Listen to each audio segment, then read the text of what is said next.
Cochem is a picturesque town nestled in the heart of Germany's Moselle Valley. By the mid-18th century, it had become a lively centre of trade and commerce, home to around 2,000 residents. Towering above the town is its most iconic landmark, the majestic Reichsburg Cochem. Originally built in the 11th century, the castle commands sweeping views of the Moselle River and has been meticulously restored, making it one of the region's most visited attractions. Cochem is renowned for its wine industry. The town's steep, terraced vineyards produce some of Germany's finest Rieslings, widely exported across Europe. In addition to wine, Cochem hosts a bustling market offering textiles, local foods, and handcrafted goods, reflecting its deep-rooted commercial tradition. Despite its modest size, Cochem has long been a cultural hub. It is home to several historic churches, including the impressive St. Martin's Church, which still stands today. The town also boasts a theatre, offering performances ranging from plays to operas. With its rich heritage, vibrant atmosphere, and thriving wine economy, Cochem continues to attract visitors eager to experience the charm and history of the Moselle Valley.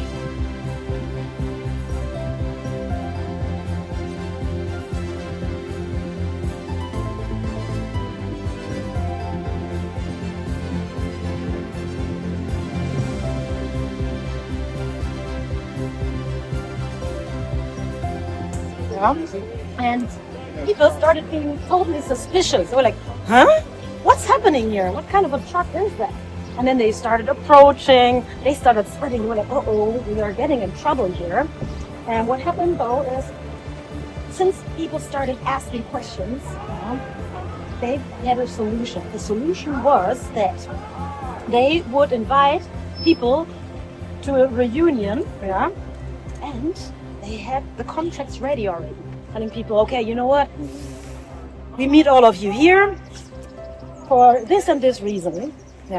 This bunker needs to be a secret. Bunker? You didn't explain that. It's like, yeah, it's a bunker.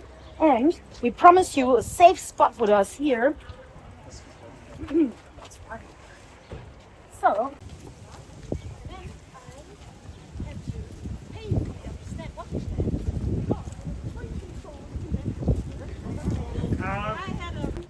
a building with a triple tower. See that? Oh.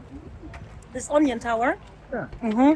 And in between those two, you see a tiny hill with an even tinier half-timbered house on top. The place that we call Tummelchen. I explained that a little bit later, but this entire landscape that you see, with especially these three, and position where we're standing, this is how we advertise our beautiful little town. When we have a wine festival, or you find that exact picture, you find it also on wine bottles. Just beautiful. You sized up our group pretty fast. We're a 5-wine glass group. Yeah. Hallo. Oh. Trocken, also ihr dürft sich quasi aussuchen, ob trocken, halbtrocken oder nicht. Okay, so you have actually the choice between dry, medium, and sweet wine. Yeah, whatever your taste may be. Yeah. This is the dry one. Yeah. Okay. All right, somebody wants medium? I'll go with sweet. Sweet? Let's give you a sweet one. Here we go. Also, if you want, you can take a seat farther back. There are many other benches. Thank you. Hey, dog fans. Sea Dog here. I'm in a bunker drinking wine, okay?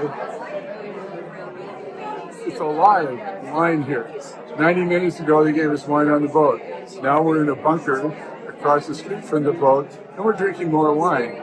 And we're doing that because we have a 45-minute walk up a hill to go see a castle with a bunch of artwork in it. And then afterwards, we come down the hill, and guess what they're going to give us? More wine. So, I really like Germany. So, on 3, go Dogs. 1, 2, 3, go Dogs.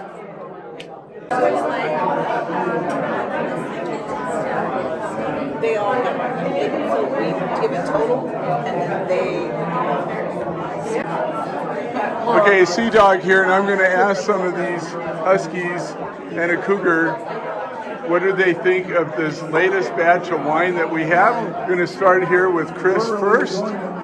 It is fabulous. I have a dry Riesling or a dry white. I don't know if it's a Riesling. I have a dry Riesling and it's lovely. Thank you. I have a sweet Riesling. It's the best. Brad's business. He is a sweet Riesling too. Susie, turn around, other way. How's your wine? It's lovely. It's very nice. I had the dry wine, and it's very, very nice. What are there hints of what in that wine?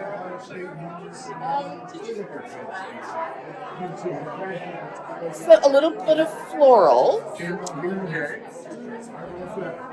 Yeah, a little bit of floral, and it's very dry, and it's lovely. It's not too sweet at all. It's really nice. Yeah. All right. 1, 2, go dogs. 1, 2, 3. Go Dogs! You did it right. All right, bye.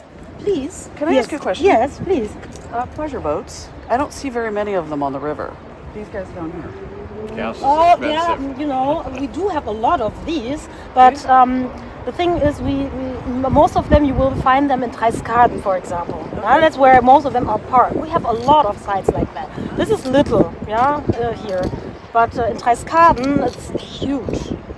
So a lot of boats go up. Oh, yes. Really? You have jet skis, everything, name it. Really? Yeah, no, really.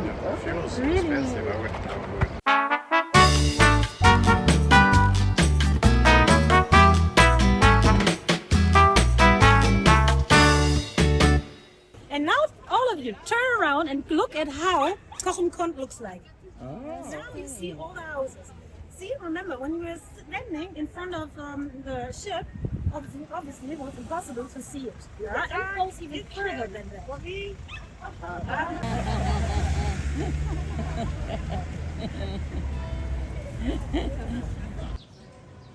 So the good thing about this piece of art anyways is that this is the end of our tour because it already tells you the entire history of Cochem.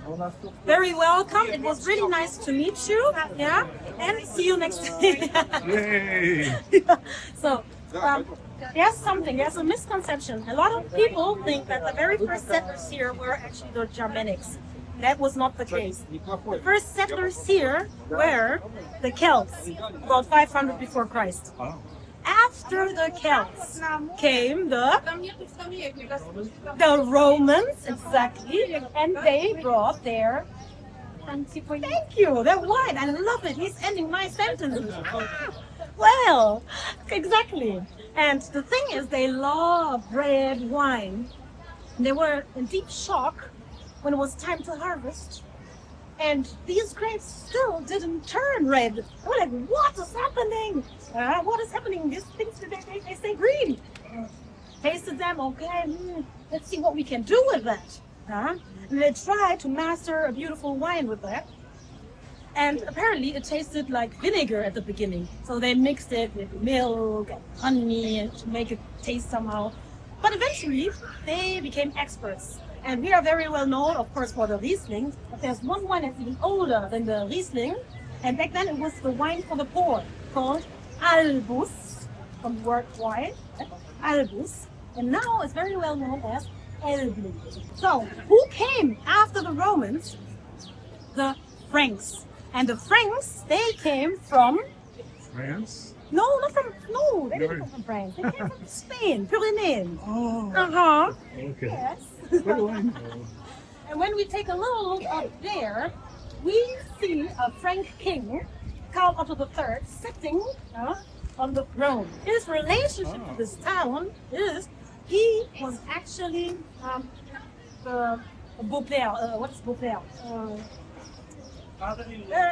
Not father-in-law, the brother-in-law I meant so. The brother-in-law of the Count Palatine Ehrenfried, also called Etzel, and he was the one that built the castle around the year 1000. Yeah?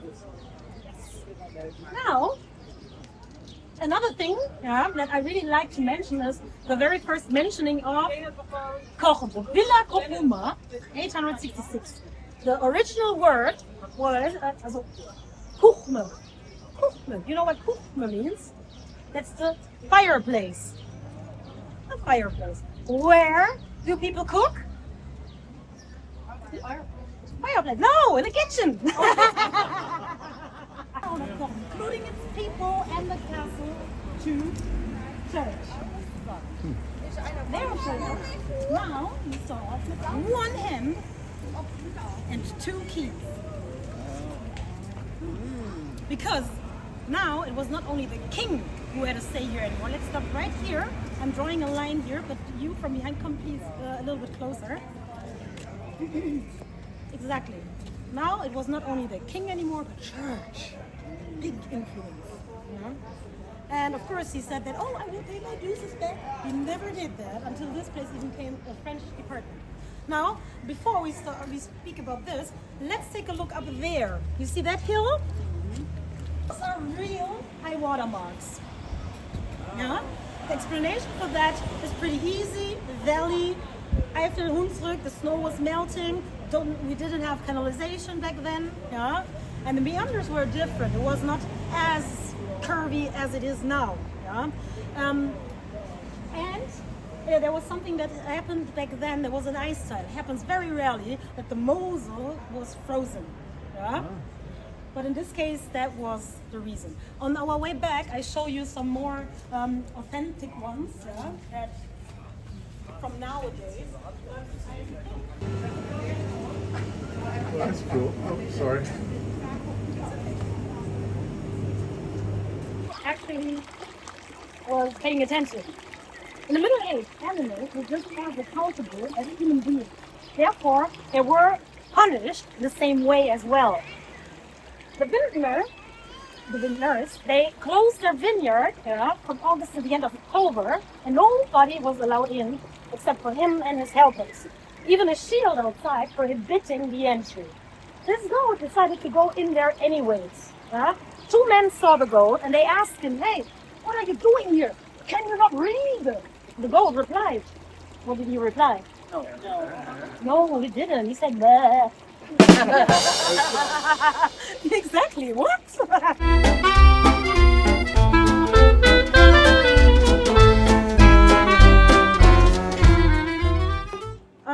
Stay by the roots. So, we have a staircase in front of us, yeah? And I need you to be as close together as possible, but you cannot look at your partner.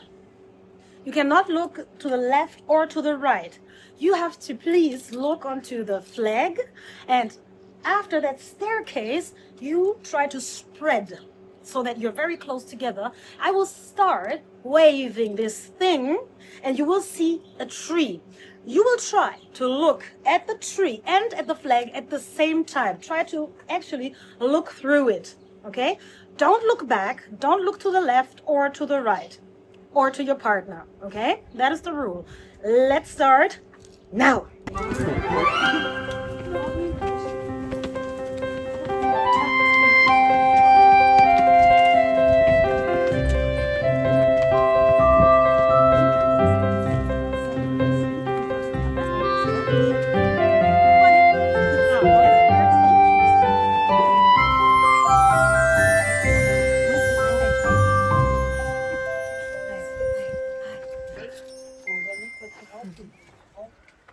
Six, 7, 8, 9, 10. Okay, stop. And now, all of you, you can turn around and take a look. Whoa. Yeah, that's the game. I have to do it like that, yeah, because there's always this one person that spoils it for me. Oh, look, turn around. Oh my God, everybody's, oh.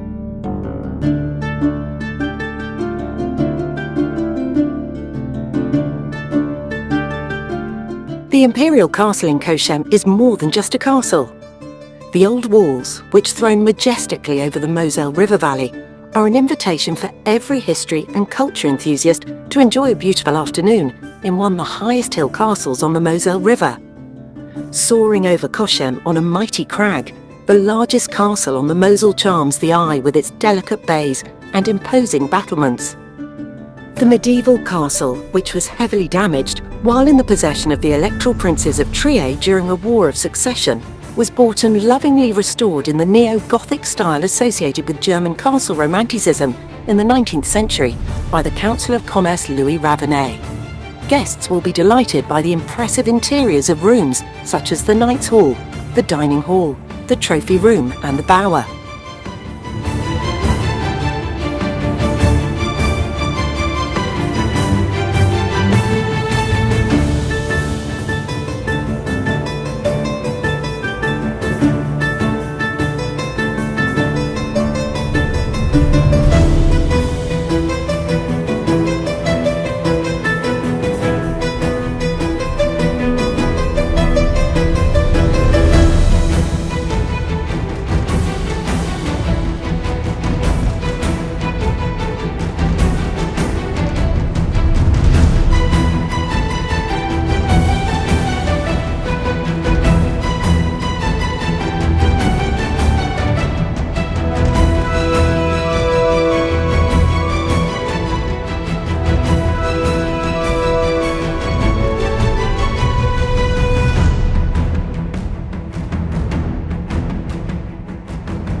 If you're not afraid of heights like I am, you can take the chairlift. Okay, you're not just smiling and laughing. Let me tell you something.